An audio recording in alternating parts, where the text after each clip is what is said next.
It was taken in 1882, somewhere in the American South.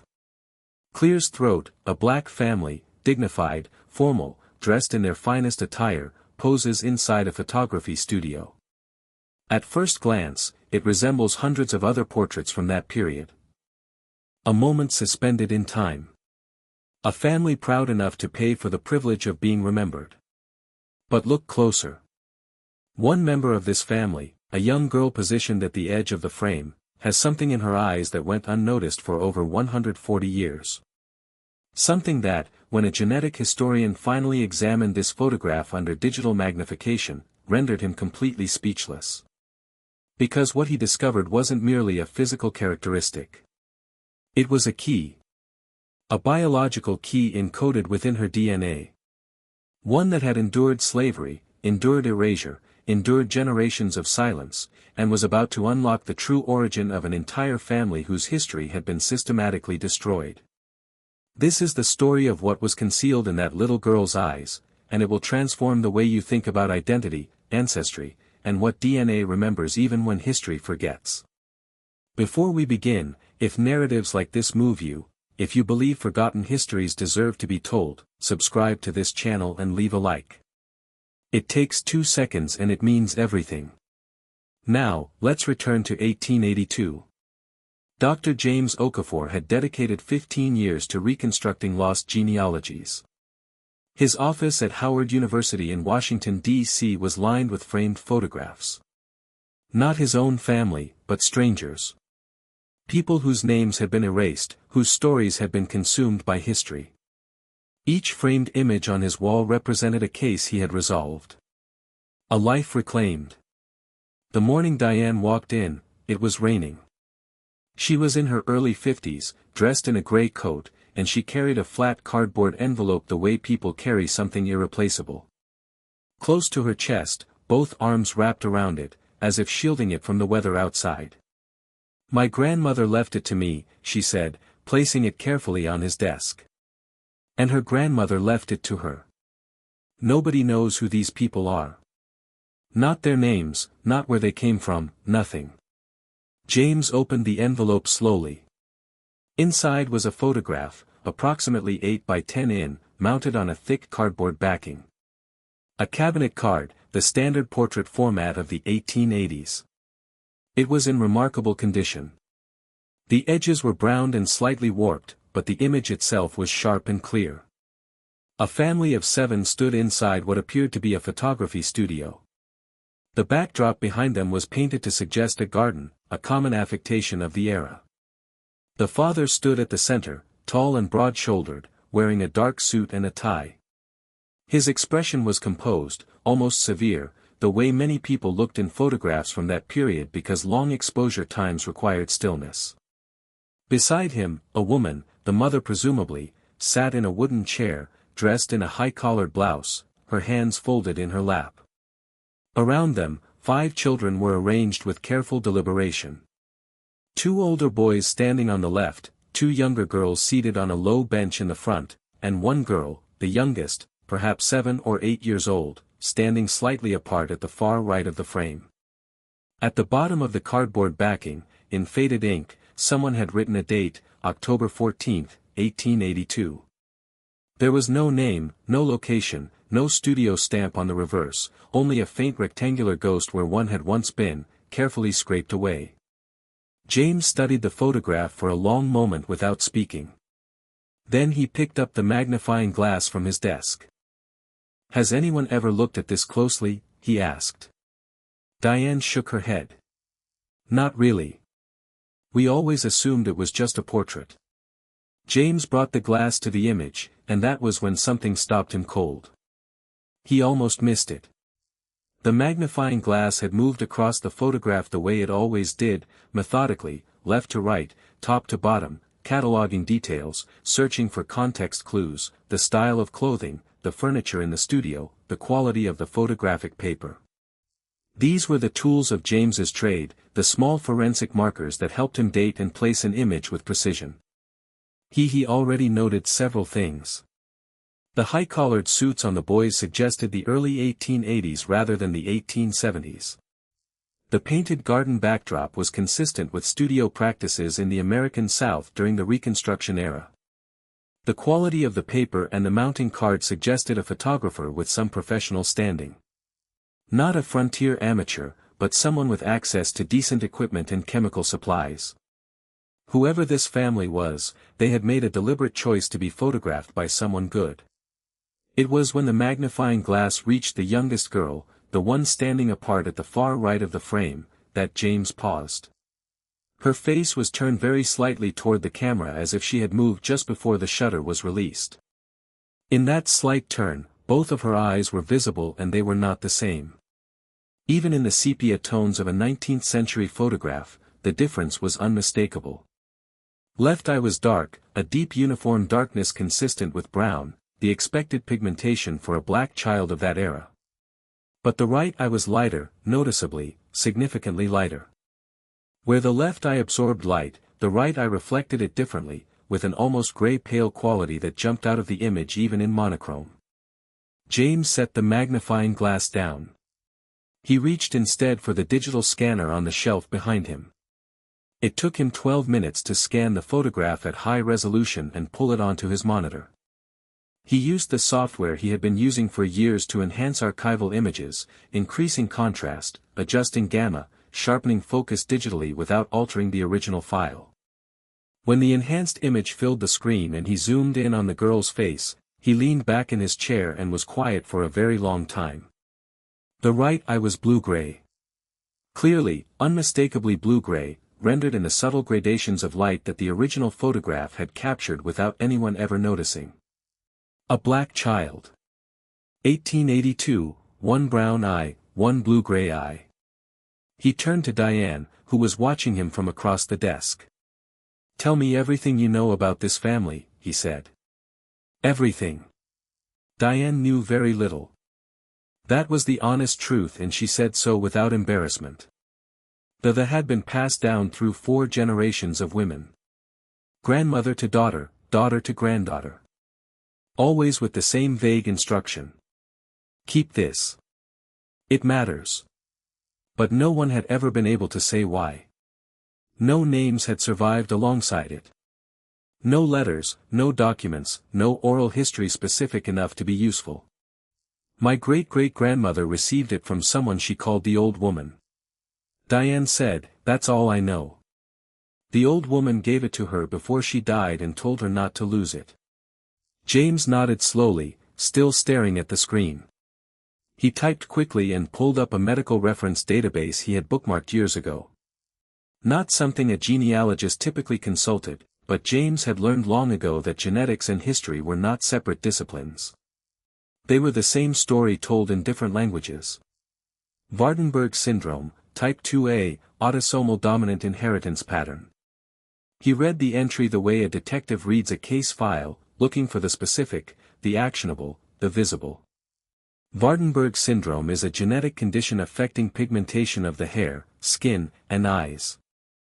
The most visually distinctive features include heterochromia iridis, irises of 2 different colors or one iris with 2 colors, and a white forelock, a patch of white or silver hair at the front of the scalp. It is caused by mutations in several genes, most commonly PX3, MITF, or EDNRB, all of which affect the development and migration of melanocytes, the cells responsible for pigmentation.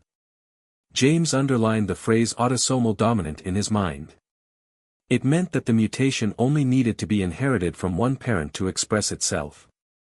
And it meant, crucially, that in a family line where the mutation existed, it would appear again and again, generation after generation, in roughly half of all children. If the little girl in the 1882 photograph had Waardenburg syndrome, she'd inherited it from one of her parents. And one of her parents had inherited it from one of their parents. And so on.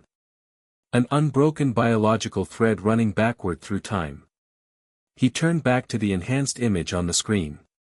The girl's right eye, pale and luminous against her dark face, looked back at him across 140 years. This child, he said carefully, has a genetic condition called Waardenburg syndrome. It's hereditary, dominant. It doesn't skip generations the way some conditions do. Diane leaned forward. What does that mean?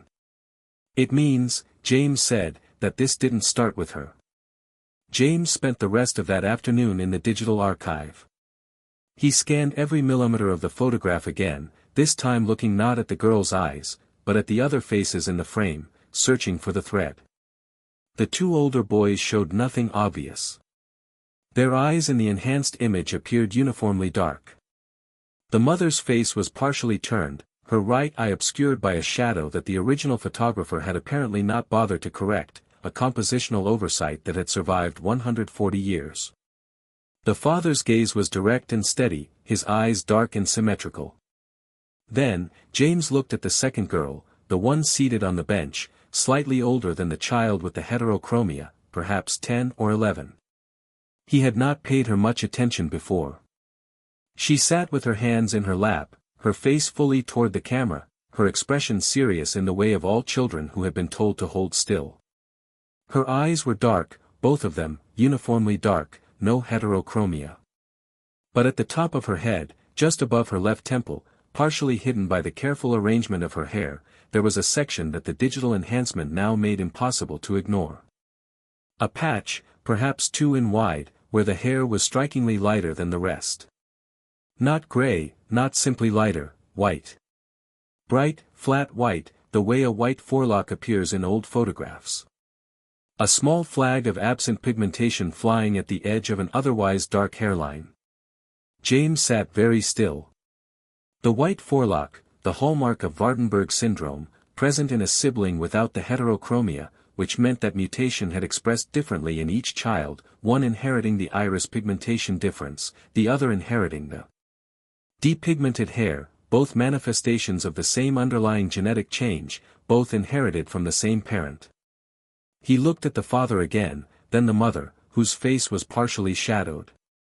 He reached for his phone and called his colleague at the genetics department, a woman named Dr. Patricia Ewan, who had worked with him on 3 previous ancestry reconstruction cases.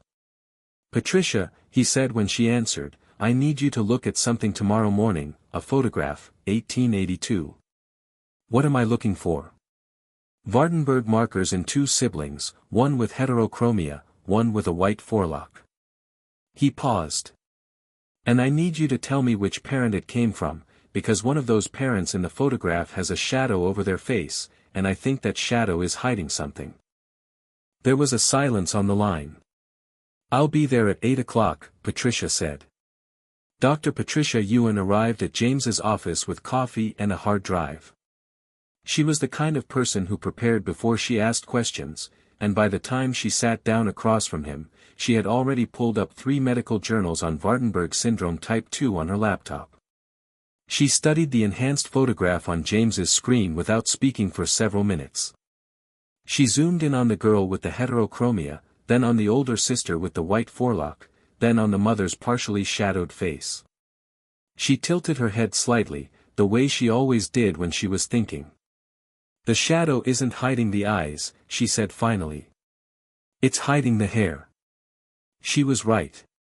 When James adjusted the contrast on the mother's image, pushing the digital enhancement further than he had the previous day, a detail emerged at the mother's hairline, just above her left temple. The shadow that had obscured half her face had been cast by the studio lighting, but at the edge of the shadow, just barely visible, was a thin strip of lighter-toned hair, the same position as the white forelock on the older daughter.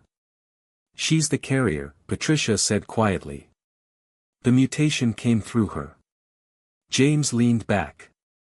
A black woman in 1882 with Waardenburg syndrome, 2 children visibly expressing the trait, a photograph with no name, no location, no studio marking. The next step was clear, the Freedmen's Bureau records. After the Civil War, the Bureau of Refugees, Freedmen, and Abandoned Lands, commonly known as the Freedmen's Bureau, had attempted to document the lives of formerly enslaved people across the South. The records were incomplete. Imperfect, often distorted by the prejudices of the agents who created them, but they were the closest thing to a census that existed for Black Americans in the years immediately following emancipation. James had a subscription to the digitized Freedmen's Bureau database, a project completed only a few years earlier after decades of painstaking indexing by genealogists and volunteers. He searched by physical description, which the bureau record sometimes included, looking for any notation of unusual eye pigmentation. The search took most of the morning. At 11:47, a record appeared on his screen. A labor contract dated 1866 from a district in South Carolina. The contracting party was listed as a woman. Her first name was given as Eliza. Beside her name, in the careful handwriting of the bureau agent, was a parenthetical notation, one eye brown, one eye gray-blue, distinctive. James's hands went still on the keyboard. Eliza. The name sat on the screen like a stone dropped into still water. James stared at it for a long time before reaching for his notepad. The labor contract from the Freedmen's Bureau listed her age as approximately 35 years old in 1866, which would have made her born around 1831. It listed no surname. Formerly enslaved people were frequently recorded without one in official documents from that period, or with the surname of a former enslaver that they had already discarded. It listed no place of origin. It listed only her name, her approximate age, the district in South Carolina where she was contracting her labor, and that single physical notation that had survived because a bureau agent, for reasons James would never know, had thought it worth writing down. One eye brown, one eye gray-blue, distinctive. He had a name. He had a rough birth year. He had a geographical location. And he had a genetic marker that functioned in and moment as a kind of fingerprint, a biological annotation written into her body that no document could erase. The next archive was harder. Slave manifests, the shipping documents used to record the transport of enslaved people along domestic slave trade routes, were among the most revealing and most brutal documents in American history. They listed enslaved people like cargo, name, age, height, physical description, and the name of the person who claimed ownership. They were created not out of any concern for the humanity of the people they listed, but because transporting enslaved people across state lines required legal documentation. James searched the digitized collections held by the National Archives and several university libraries. He searched for records from South Carolina, cross-referencing with the rough birth window he had for Eliza. He searched through manifests from the 1830s, 1840s, and 1850s, the decades during which Eliza would have been a child, then a young woman. On the second day, he found a manifest from 1849, a coastal shipping record from Charleston, South Carolina. Among the listed individuals was a girl age approximately 18, first name Eliza. Beside her description, the agent who had prepared the manifest had written two words that confirmed everything: eyes different. James read those two words several times, eyes different. In the brutal, transactional language of a slave manifest, a human being's most distinctive feature, the genetic inheritance she carried from her ancestors, had been recorded as a curiosity, a note in a ledger. Two words that had waited 175 years to mean something. He picked up his phone and called Diane. "I found her," he said. "Her name was Eliza, and I know where she came from." Diane was at his office within the hour. She sat across from him with her coat still on, her hands clasped on the desk, listening without interrupting, as James walked her through everything.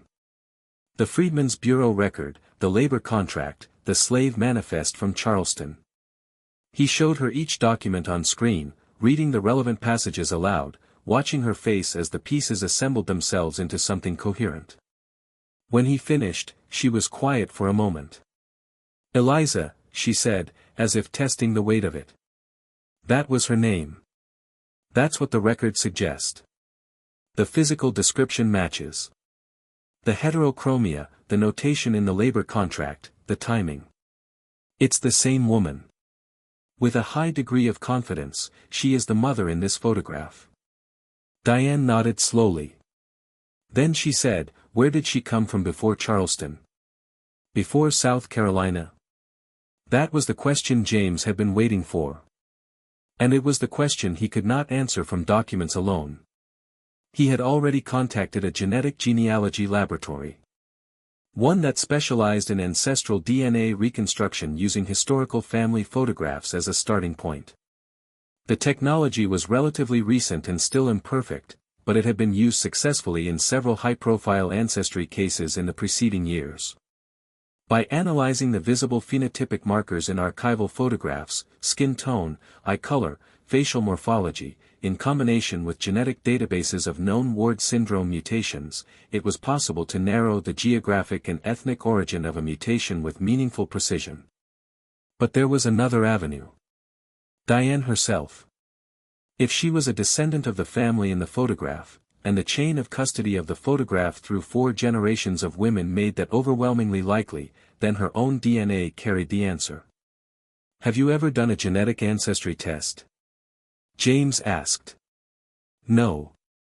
She paused. Should I? I think you should, but not one of the commercial ones.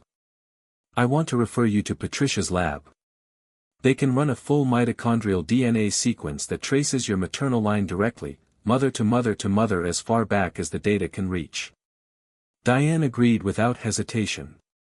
The test took 11 days. When Patricia called James with the preliminary results, her voice had a quality he recognized. The careful, restrained excitement of a scientist who has found something significant and is not yet ready to say how significant. The mitochondrial haplogroup, Patricia said, is L3. Specifically, a subclade that the database associates with a very narrow geographic corridor. She paused.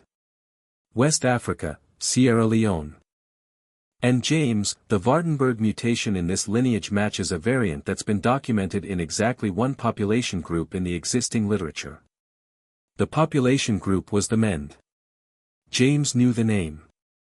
Most historians of the Atlantic slave trade did. The Mende people of Sierra Leone had been among the most heavily targeted ethnic groups during the final decades of the legal transatlantic slave trade, a period of intensified raiding and trafficking that preceded the British naval blockade of the West African coast. Their cultural identity, their language, their social structures had been among the most violently disrupted by the trade. They were also, as Patricia's database search confirmed, the only documented population in West Africa in which the specific PX3 gene mutation associated with Eliza's form of Waardenburg syndrome had been recorded in more than one individual. James spent 2 days reading everything he could find about the Mende, their communities, their history of resistance, their presence in the documented records of the transatlantic slave trade. And then, while searching through the digitized collection of the Amistad Research Center in New Orleans, a repository of records related to the African American experience, he found something he had not been looking for, a letter. It was handwritten, dated 1891, and addressed to no one by name. The writer identified herself only as a woman who was once called by another name. The letter was written in careful, deliberate English, the English of someone who had learned the language as an adult in a country that was not their own. It had been donated to the archive in 1934 by a family in Charleston, along with a small collection of papers, and had been catalogued but rarely accessed.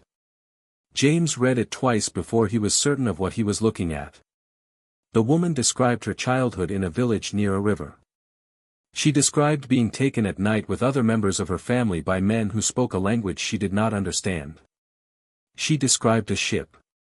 She described arriving somewhere cold and unfamiliar. She described learning a new name, Eliza, because the name she had been given at birth was considered unpronounceable by the people who now claimed to own her. And near the end of the letter, in a passage that made James set down his coffee cup and sit very still, she wrote, "My mother had eyes that did not match. One dark as river mud, one pale as morning sky. She told me your mother had the same. She told me it was a sign that we came from a particular place, and that no matter how far we were taken, that sign would follow us." James read that sentence 4 more times. Then he called Diane. He read her the letter over the phone, all of it. When he reached the passage about the eyes, she made a sound he could not quite name, and not a word, not a cry, something in between. He waited until she was ready to speak. She wrote it herself, Diane said finally. Yes, in her own hand. She remembered. She remembered everything, her village, her mother, the name she was born with. He paused. She didn't write that name in the letter. I think she was protecting it, keeping it private. But she described the place, the river, the geography. James had spent the previous evening cross-referencing the geographic details in the letter against historical maps of Sierra Leone from the mid-19th century.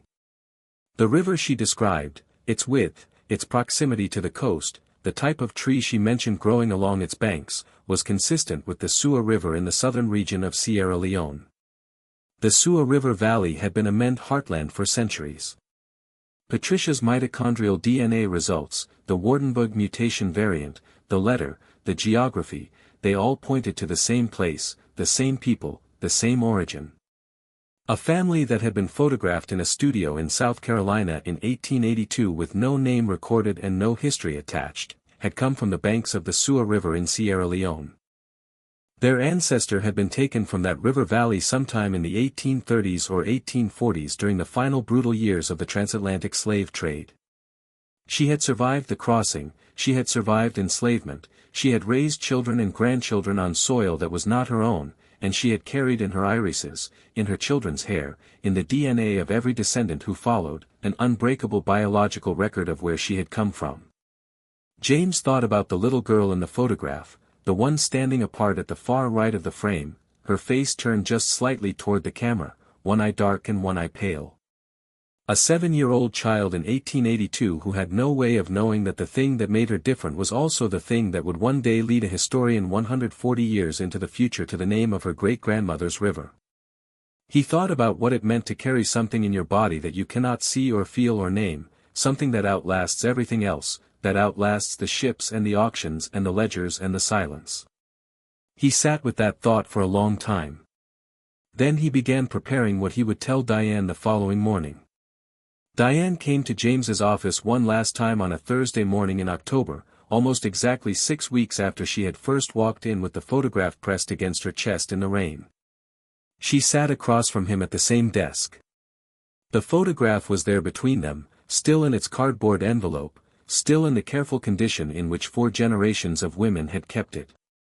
James laid everything out in order, the Freedmen's Bureau record, the labor contract, Patricia's DNA analysis, the letter from the Amistad Research Center, the historical maps, the Mende people of the Suwa River Valley in Sierra Leone. Each document was a step in a staircase that descended 1 generation at a time from a photography studio in South Carolina in 1882 to a village on a West African riverbank sometime in the 1830s. Diane listened to all of it without speaking. She looked at each document. She held the letter, a printed copy, the original too fragile to handle freely, and read the passage about the mismatched eyes twice. When James finished, she looked at the photograph for a long time. She didn't know, Diane said quietly. The little girl, she didn't know what her eyes meant. No, James said. She couldn't have. But her great-grandmother knew. She wrote it down. Diane looked up. She wanted someone to know. She wrote it in a language that wasn't hers, in a country that wasn't hers, and she left it for someone to find. James nodded. You found it, he said.